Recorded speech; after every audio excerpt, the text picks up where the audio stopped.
The doors of the threshold station sealed behind me, with a sound like a held breath being released, and I knew within the first 10 seconds that this meeting would not go the way I had planned it. I am Ambassador Veltharu of the Coordinate Assembly.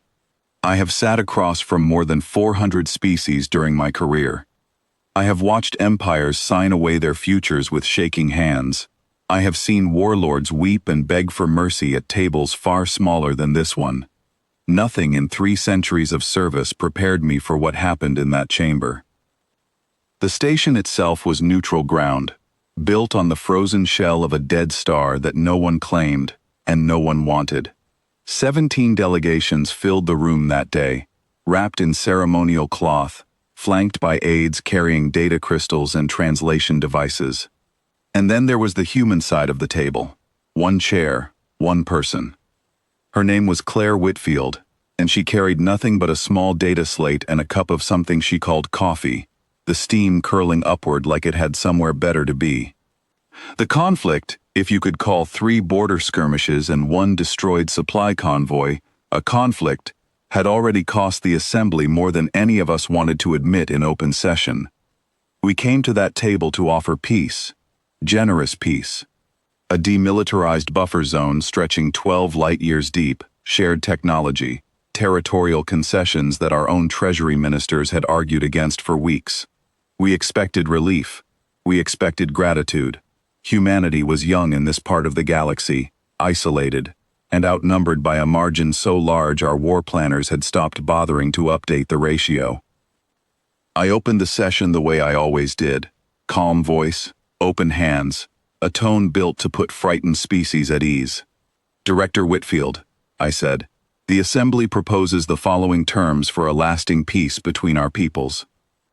She lifted one hand, palm out, the way a teacher might quiet a room without raising her voice. Before you read that, she said, answer me something first. Why are we actually here?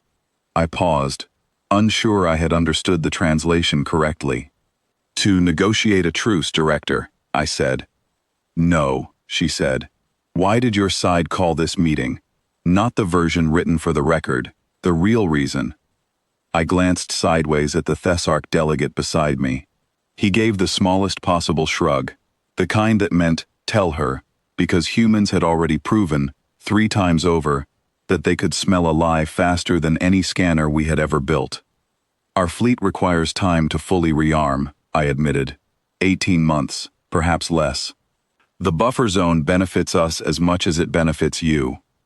There it is, she said, and there was no anger in her voice, only something quieter and far more unsettling. You are not here to make peace. You are here to buy time so you can strike again once you are ready. That is an unfair reading of a serious proposal, I said. It is the correct reading, she said, of every truce your Assembly has signed in the last 300 years. My people pulled the records before I ever stepped on this station. 41 truces. 38 of them broken within a decade of signing, always the moment the stronger side finished rearming. You do not make peace, Ambassador. You make pauses. The chamber had gone very quiet. I could hear the ventilation system cycling somewhere above us, a sound I had never once noticed in 30 years of diplomatic work. Director, I said, humanity's own position is far from secure. Surely you do not want continued conflict either. I do not, she said. I want an actual end to this. But what you have handed me is not an end. It is a nicer cage with a longer chain on it. So here is my answer. Not a truce. Terms of surrender. Yours, not ours.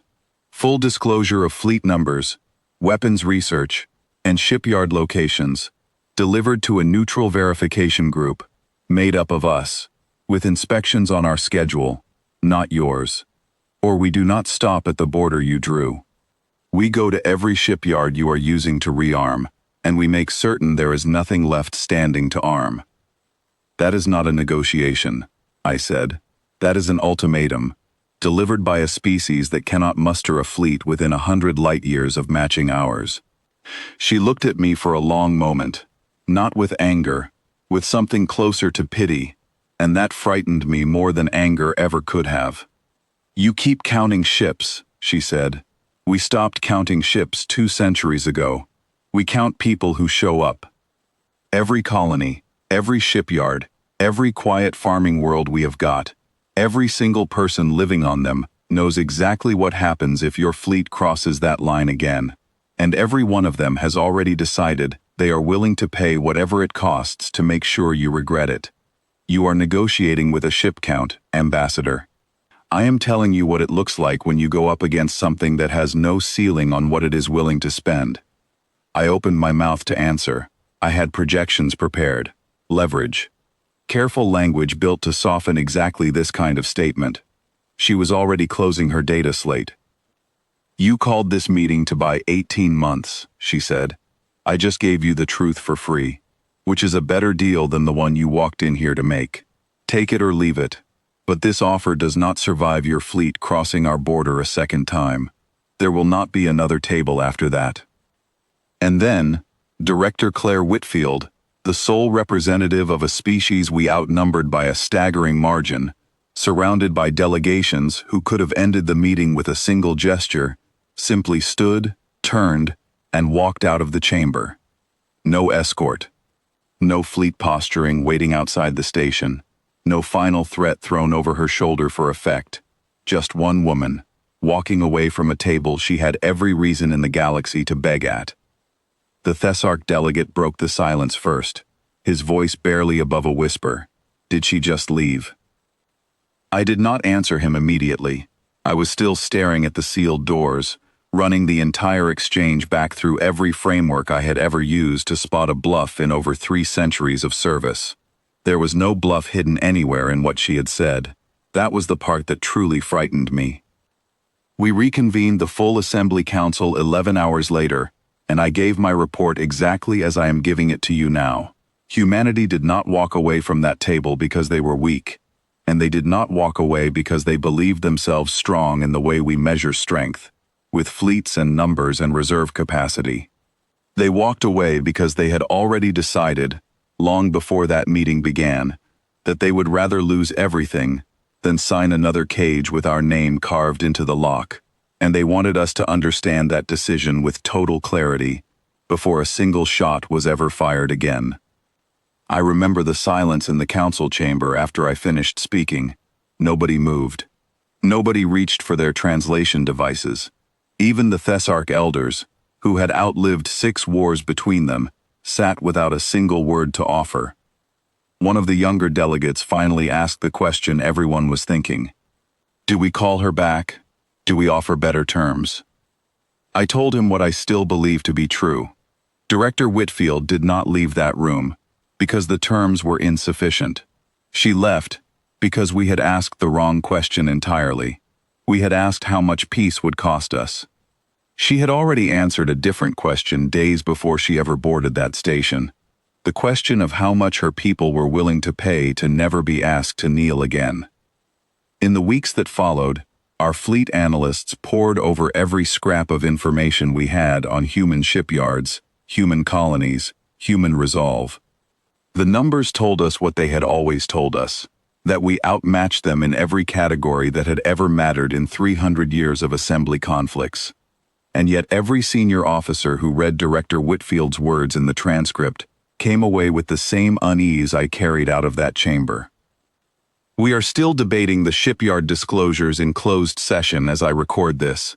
Half the council wants to call her back to the table with softer language and a shorter buffer zone. The other half wants to accelerate our timeline before she makes good on the warning she gave us for free. I do not know which side will win that argument. I only know that in 30 years of sitting across from frightened species offering us everything they had in exchange for mercy, I had never once sat across from someone who offered us nothing, asked for everything, and walked out the door without waiting to see if we would agree. I suspect, quietly, in the part of my mind the council does not get to hear, that we no longer have 18 months. I suspect we never did.